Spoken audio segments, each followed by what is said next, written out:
உலகத்தின் மீது அபரிமிதமான ஆசை ஆசை ஆசை.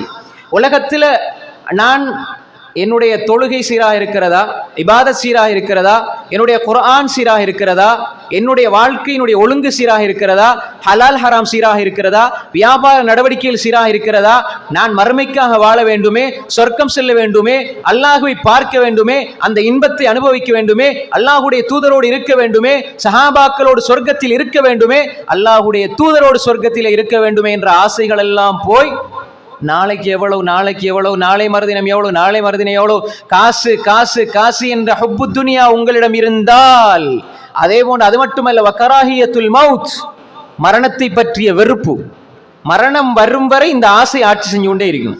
மரணம் வாரதை வெறுப்பாங்க. மரணத்தை வெறுக்கிறது முஸ்லிம்களுடைய பண்பு கிடையாது.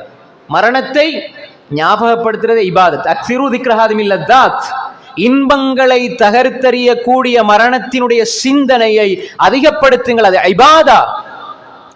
ரசூல் ஸல்லல்லாஹு அலைஹி சொன்னாங்க. எப்படி பிரிச்சு சொல்றாங்க, மரணத்தை பத்தி பேசிக்கிட்டு இருக்கணும், மரணத்தை பத்தி பேசுறது இபாதத். இப்ப நீங்க வீட்டில் போய்த்து மனைவி பிள்ளைகளை கூப்பிட்டு நான் மௌத்தா போனா அப்படின்னு வாயை நீங்க ஆரம்பிச்சீங்கடா என்ன சொல்லுவாங்க தெரியுமா? உங்களுக்கு என்ன பைத்தியமா அப்படின்னு கேட்பாங்க. உங்களுக்கு என்ன பைத்தியமானு கேட்பாங்க. பயான் முடிச்சுட்டு நல்லா தொழுதுட்டு இப்படி நல்ல நல்ல நேரத்தில், நல்ல நேரம் கெட்ட நேரம் கிடையாது, மக்கள் அப்படி பழகி வச்சிருக்காங்க, இந்த நேரத்தில் வந்து இப்படி சொல்லணுமா அப்படின்னு சொல்லுவாங்க. ஏன்னா அவங்களுக்கு அந்த மவுத்துங்கிறதெல்லாம் ஒரு தெரியாத ஒரு சப்ஜெக்ட், அதாவது எப்பயோ நடக்கிறது, யாருக்கோ நடக்கிறது, கேள்விப்படுற சப்ஜெக்ட் மாதிரி அப்படி நினச்சினாங்க. ஏதாவது ஒரு மரண அறிவித்தல் வந்தால் தான் அந்த வாழ்க்கையில் இல்லாத அன்பு கணவர், அன்பு மகன், அன்பு தந்தை எல்லாத்தையும் இந்த வசனங்கள்லாம் வரும். மவுத் என்பது மிக நெருக்கமாக இருக்கிறது. அது எதனால் அந்த மவுத்தை நினைக்காம வாழ்றான்டால் ஹுப்பு துனியா, உலகத்தின் மீது அவன் கொண்டிருக்கிற அபரிமிதமான ஆசை. உலகத்தில் அவன் சம்பாதிக்கணும், என் மனைவி, என் பிள்ளை, என் குடும்பம், இவைகள் தான் எனக்கு தேவை. ஹுப்பு துனியா. உலகம் எப்பொழுதுமே கையில் இருக்கணும், கல்புக்கு வந்துடக்கூடாது. கையில் இருக்கணும், கல்புக்கு வந்துடக்கூடாது. சஹாபாக்கோட கையில் இருந்தது. ஏன்னா கையில் இருந்தால் கையில் கையில் மாறி போயிட்டு இருக்கும், கை மாறி போயிட்டு இருக்கும். கையில் பணம் இருக்குது, அடுத்தவர் கொடுத்துட்டு போவார். இது கையில். கல்புக்கு வந்துட்டால் அவர் கல்புல வச்சு பூட்டிடுவார், வெளியே போகாது. எனவே ஹுப்பு துனியா இருந்தால் மௌத்தை வெறுப்பார். கராஹியத்துல் மவுத், மௌத்தை வெறுக்கக்கூடிய நிலை வரும். ரசூல் ஸல்லல்லாஹு அலைஹி வஸல்லம் சொன்னாங்க, நீங்கள் மரணத்தை அதிகப்படுத்துங்கள், மரண சிந்தனை அதிகப்படுத்துங்கள். மரணத்தினுடைய சிந்தனை, மரணத்தினுடைய அந்த ஞாபகம், அதனுடைய சிந்தனை, மரணம் வரும் வரும் வரும் அப்படின்னா என்ன அர்த்தம்? அதுக்காக வேண்டி தயாராகணும். அப்படின்னா நான் இப்போ ஏதாவது ஒரு காதலிக்கிறார், ஏதாவது ஒரு பிரச்சனை வருது, கடன் தொல்லை வருது, என்னால் முடிய இல்லைன்னொடனே தற்கொலைக்கு போகிறாங்களே, அப்போ இவங்க எல்லாம் மரணத்தை விரும்பி போகிறாங்களா? லா யதமன்னயன்ன அஹதுக்கும் அல் மௌத்த, மௌத்துடைய சிந்தனை அதிகப்படுத்துங்கன்னு சொன்னாங்க ஸல்லல்லாஹு அலைஹி வஸல்லம். ஆனால் மௌத்தாகிறதுக்கு ஆசை வைக்க வேணாம்னாங்க. நல்லா புரிஞ்சுக்கணும், ஒரு முஃமின் மௌத்தாகிறதுக்கு யாரும் ஆசைப்பட வேண்டாம். ஆனா மௌத்துடைய சிந்தனை அதிகப்படுத்து. மௌத்துடைய சிந்தனை அதிகப்படுத்துறது இபாதத். ஏனென்றால் இபாதத் செய்வதற்காக இபாதத்தை செய்கிறான். மௌத்துடைய சிந்தனை அதிகப்படுத்தினால் நான் மௌத்துக்கு தயாராகணும். எப்படி மௌத்தாகணும்? அல்லாஹ் என்ன பொருந்திய நிலையில மௌத்தாகணும். இவர் மன கஷ்டம் தாங்க முடியாது, இந்த மன கஷ்டத்தை விட மௌத்து நல்லம்னு போறான். இது வேற எண்ணம், அது வேற எண்ணம். எனவே நல்லா புரிஞ்சு கொள்ளணும், எப்ப ஹுப்பு துனியா வந்துருமோ அப்பொழுது அல்லாஹுடைய சிந்தனை எங்களை விட்டு போய்விடும், மர்மையினுடைய சிந்தனை போய்விடும். ஹுப்பு துனியா, உலக ஆசைகள் கூட கூட கூட கூட அந்த மனிதன் அல்லாஹை விட்டு தூரமாகிக் கொண்டே போவான். அல்லாஹ்வுடைய சிந்தனை அவனிடம் இருக்காது. எல்லா நிலைகளிலும் அல்லாஹ்வுடைய சிந்தனையோடு வாழ வேண்டிய மனிதன் அல்லாஹ் விட்டு தூரமாற நிலைதான் இந்த உலகத்தின் மீது அவன் கொள்கிற அதிக அளவான ஆசை. அதனால தான் ரசூல் ஸல்லல்லாஹு அலைஹி வஸல்லம் சொன்னாங்க, நீங்க இந்த நிலைக்கு வந்து விட்டால், அதிகமாக உலகத்தை நேசிக்கிற நிலைக்கு வந்து மௌத்தை வெறுக்கிற நிலைக்கு நீங்கள் வந்து விட்டால் நீங்க கோழைகளாகவே வாழ்வீர்கள். இந்த உலகத்தில் தலை நிமிர்ந்து உங்களால் வாழ முடியாது. சஹாபாக்களுடைய வாழ்க்கையில் அவர்களுடைய எண்ணங்கள், சிந்தனை எல்லாமே எல்லா நிலைகளிலும்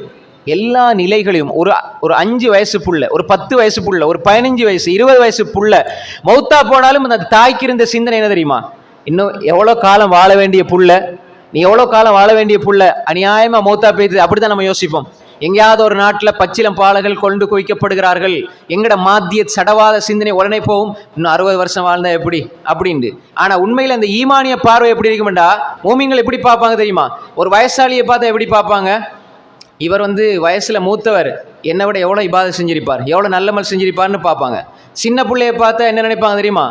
இவர் சின்ன பிள்ளை, என்னை விட பாவம் குறையத்தான் செஞ்சிருப்பார் அப்படின்னு யோசிப்பாங்க. நாங்கள் வேற மாதிரி யோசிக்கிறோம். இன்னும் 60 வருஷம் வாழ்ந்தா, 3 வயசுல மௌத்தா போற புள்ள 60 வருஷம் வரை வாழ்ந்து அந்த புள்ள ஷிர்கோட அல்லது பாவத்தோட ஒரு பாவியா, ஒரு ஃபாசிக்கா, ஒரு காஃபிரா மௌத்தா போறதை விட 3 வயசுல ஷஹீதா மௌத்தா போய் சொர்க்கத்துக்கு போறது நல்லதா இல்லையா? அல்லாஹ்வுடைய தீர்மானங்கள் தெரியாமல் போய்விடுகிறது. இதை நான் சொல்லும் பொழுது சில பொழுது இதெல்லாம் பேசுறதுக்கு நல்லா இருக்கும் அப்படின்னு நினைப்பீங்க. ரசூல் ஸல்லல்லாஹு அலைஹி வஸல்லம் சொன்னாங்க, சஹீஹுல் புகாரில் வரக்கூடிய ரிவாயத், ஹாரிஸா இப்னு சுராகா ரலியல்லாஹு அன்ஹு, ஹாரிஸா இப்னு சுராகா ரலியல்லாஹு அன்ஹு, சின்ன சஹாபி ரசூல் ஸல்லல்லாஹு அலைஹி வஸல்லம் கூட யுத்த காலத்துக்கு போறாங்க. பத்ர் உடைய யுத்த காலத்துக்கு போனாங்க. போயிட்டு சஹாபாக்கள் யுத்தம் முடிஞ்சு திரும்பி வார நேரம் அவருடைய தாய் உம்மு ஹாரிஸா இப்னு சுராகா ரலியல்லாஹு அன்ஹு தாய் உம்மு ஹாரிஸா வாராங்க. ரசூல் ஸல்லல்லாஹு அலைஹி வஸல்லம் வந்து கேட்டாங்க, அல்லாஹ்வுடைய தூதர் அவர்களே, என் மகன் அல்லாஹ்வுடைய தீனுக்காக, இந்த மார்க்கத்துக்காக உங்களோட சேர்ந்து பத்ருடைய களத்துக்கு வந்தார், எங்க என்னுடைய பிள்ளை என்று கேட்குறாங்க.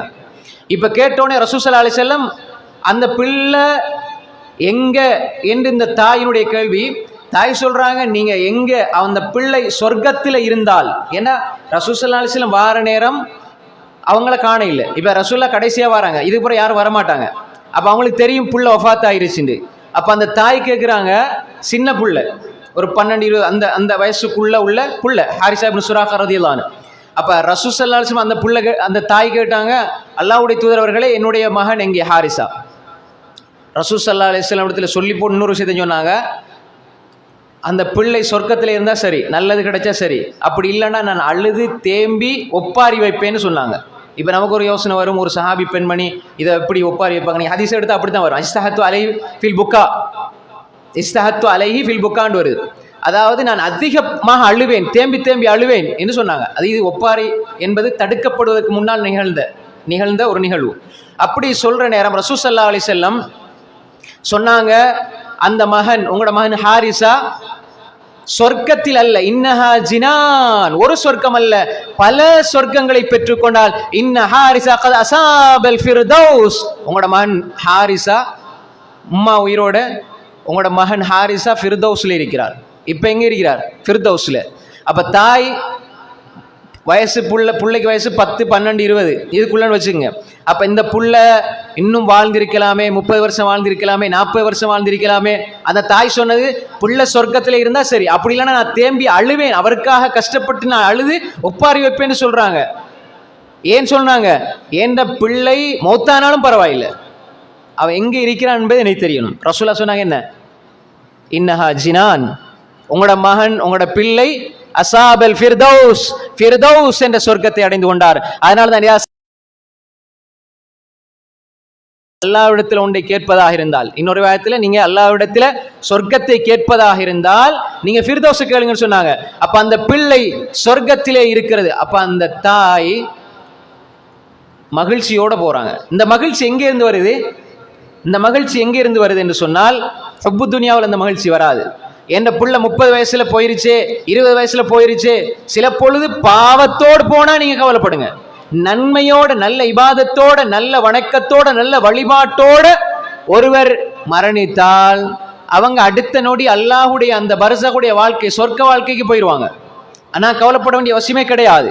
ஒரு முஃமினுக்கு அல்லாஹ் மரணத்தை மகிழ்ச்சியானதாகத்தான் வைத்திருப்பான். எனவே அன்புக்குரிய சகோதரிகளே, இந்த ஹுப்பு துனியா என்பது மௌத்துடைய நேரம் வரை அவனை இழுத்து கொண்டே போகும்.